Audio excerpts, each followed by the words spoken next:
Quiero empezar este comentario diciendo lo voy a dividir. Primero, obviamente, en el shock que pues fue para mí pensar que el libro era de mi hermana, pero el libro estaba basado en una filosofía oriental, que evidentemente no era la mía, y después en lo que significó para mí pensar que uno tiene que prepararse para la muerte de la gente que ama y para su propia muerte. Bien, la muerte, ese destino que un día todos compartiremos, es un tema que me provoca algo extraño. A veces miedo, a veces enojo, y he de confesar que otras, una especie de fascinación. A lo largo de la historia de la humanidad y de mi propia historia, ha sido objeto de muchas horas, días y sobre todo noches de reflexión. La muerte constantemente ha desafiado mis propias convicciones para desencadenar profundas dudas sobre el sentido de la vida. Como por un cierto capricho del destino, mi vida con Yola ha estado llena de contrastes. Para empezar, yo soy la hermana menor. Se nota, ¿no? Es que me molesta cuando me preguntan quién es mayor. Entonces, lo aclaro antes de que surjan las dudas. Me gusta aclarar esto, Yola, discúlpame.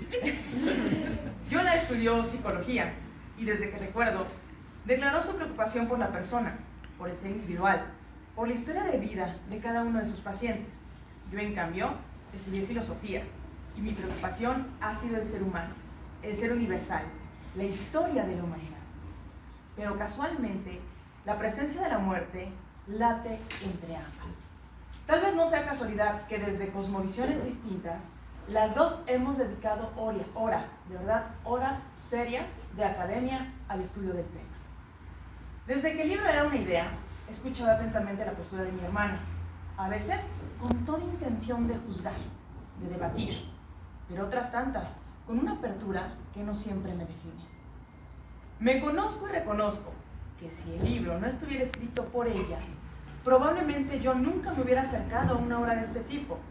Mi poco conocimiento sobre la tanatología tibetana y el budismo me había llenado de tantos prejuicios.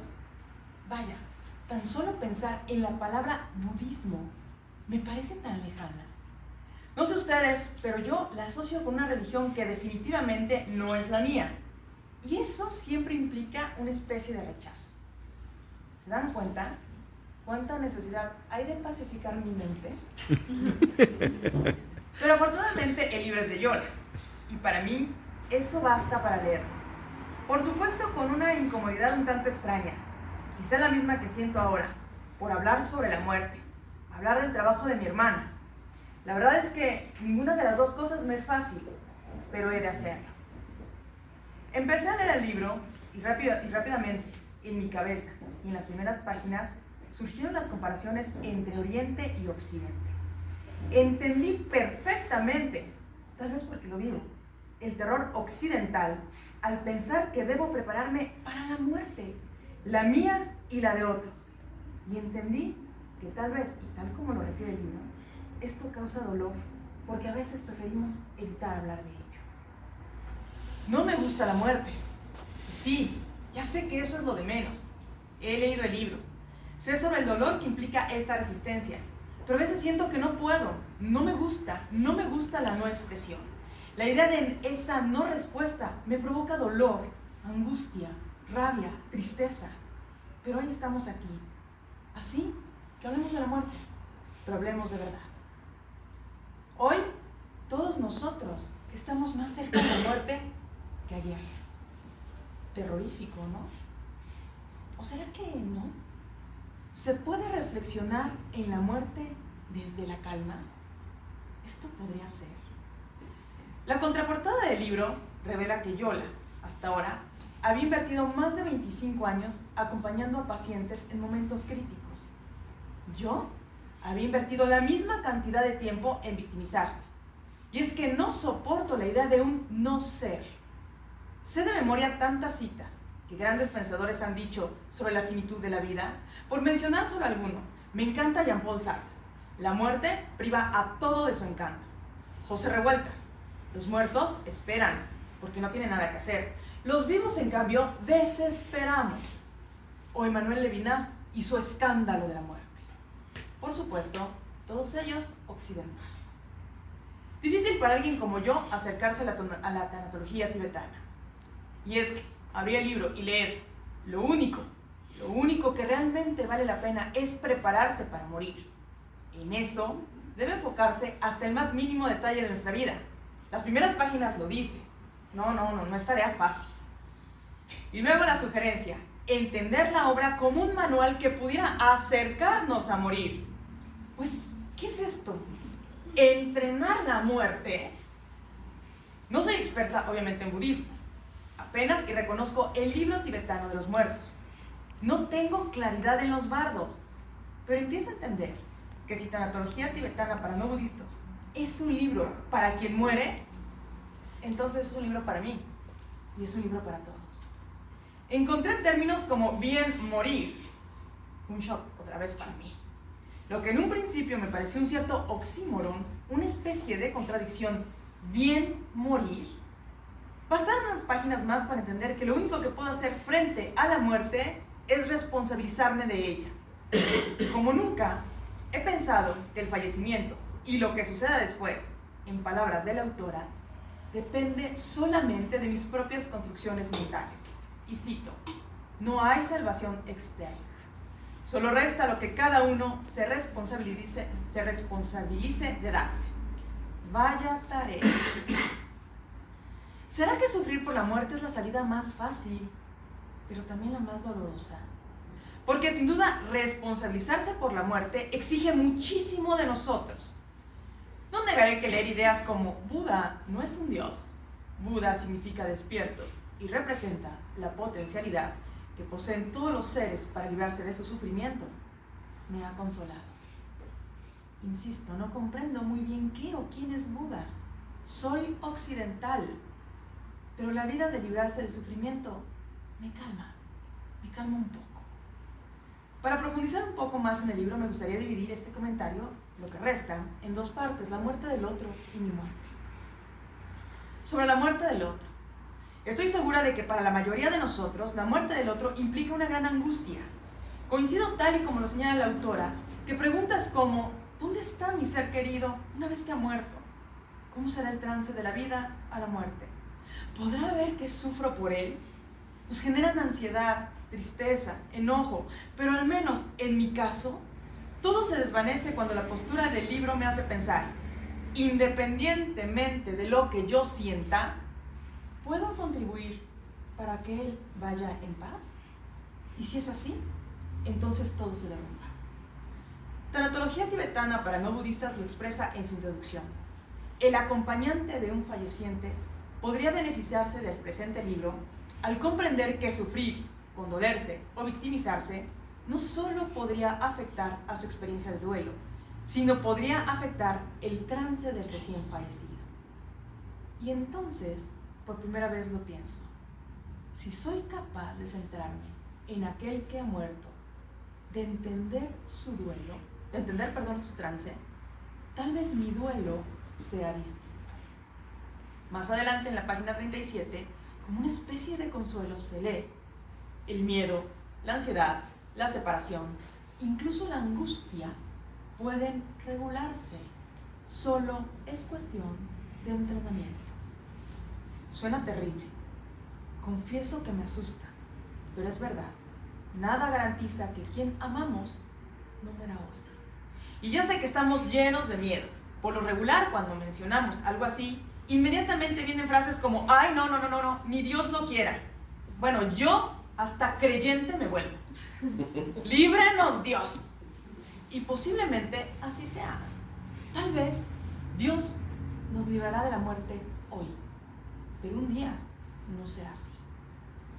Tanatología tibetana para no budistas responde, ¿por qué un libro así para una cultura occidental como la nuestra? ¿En serio podemos entrenarnos para la muerte? Tiemblo con la sola posibilidad de saber que tal vez un día la vida me exija dar la mano a alguien que amo y está a punto de morir. Estoy convencida, de verdad lo sé, que abandonar a nuestros enfermos en frías salas de hospitales con gente que ni conocen es totalmente inhumano, vaya, hasta salvaje.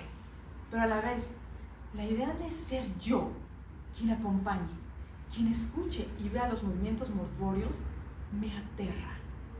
es verdad. En Occidente sabemos tanto de ciencia y tecnología y tampoco del morir. ¿Y si es verdad? ¿Y si todo consiste en aprender y practicar la muerte, incluso como un arte? Antes de que el libro fuera una realidad, y frente a la muerte de un compañero de escuela, ¿te acuerdas?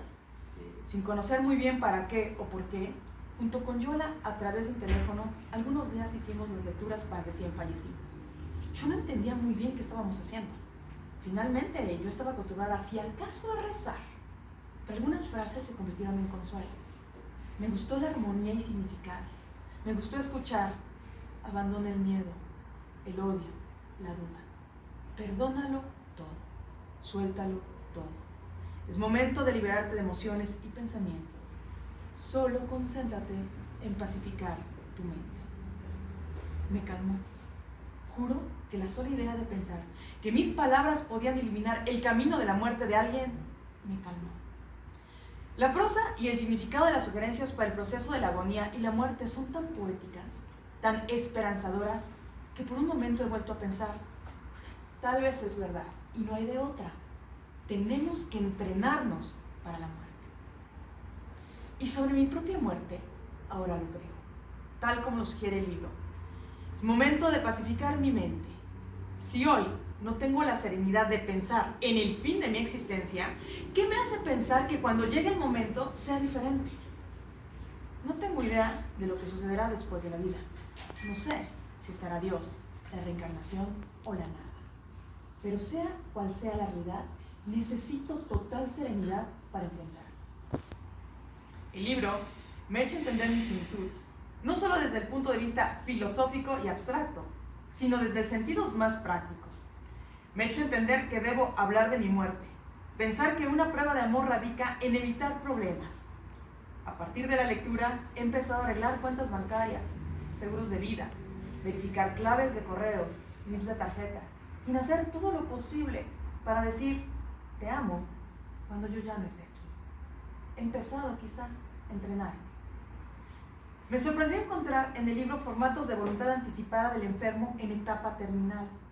¿Cómo es posible que yo que tanto he pensado en la muerte, no estuviera enterada que existen este tipo de papeles? Pues, ¿en qué clase de muerte he pensado? Encontré ejemplos de cartas de despedida, testamentos de vida, y mi contacto con la muerte por primera vez se presentó menos teórico y más real. Tal vez menos dramático y más práctico. Algo así como, bueno ya, lloraremos después. Primero, arreglemos esto. Tal vez cuando todo esté arreglado, la idea de la muerte habrá sido tan cierta, tan natural, que dejaré de escandalizarme por ella. Y si un poco, aunque sea solo un poco, disminuye mi angustia, entonces esta práctica de la muerte habrá valido la pena. Los testimonios son una belleza, lo digo sin exageración. Una belleza frente a lo que, según yo, siempre sería una tragedia. El libro, en una de sus páginas, señala, y cito tal cual, que el lector encontrará una forma de acompañar a sus fallecidos sin importar si es católico, ateo, cristiano, puesto que lo único en lo que tiene que estar de acuerdo es en que no es posible morir y caer en la nada. Sin embargo, yo que a veces me encuentro en esa postura, en creer que nos espera la nada, aún así veo la utilidad del libro en 3 aspectos que me gustaría mencionar. El primero, pensar en quien muere, independientemente que el siguiente paso sea o no la nada, pero pensar en la posibilidad de un acompañamiento durante el último instante de la vida, tomar la mano de quien amamos, debe ser maravilloso. El segundo, entrenar la muerte, pensar en el orden de aspectos prácticos, reitero, el testamento, las cuentas bancarias, las cartas de despedida, todo lo que evite un problema es una manera de amar.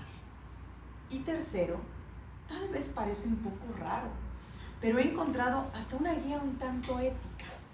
Más vale pacificar nuestra mente. Y una mente empieza a pacificarse cuando en ella impera un buen pensar, un buen decir y un buen actuar, tal como lo señala también nuestra cultura occidental. Así sea la nada con lo que nos encontremos, en el último momento de la vida me parece de suma importancia hallar la tranquilidad. Y la tranquilidad no habita en la culpa o el remordimiento. consideremos que vivir de manera ética tal vez ayuda a purificar la mente. Y mientras no sepamos qué es exactamente la felicidad, estoy segura que debe de ser algo cercano, muy cercano a la tranquilidad. Finalmente quiero confesar que no fue fácil acercarme al libro. Tal vez si no lo hubiera escrito Yola, probablemente yo jamás habría expuesto esto. Pero el karma para los orientales, o la ley causa y efecto para los occidentales, hizo que llegara a mis manos y que incluso se instalara en mi interior. Hoy agradezco tanto que podemos entrenar la muerte. Por supuesto, como cualquier entrenamiento, sé que no será fácil, pero tal vez es el precio que todos debemos pagar para sufrir menos y entender más. Muchas gracias.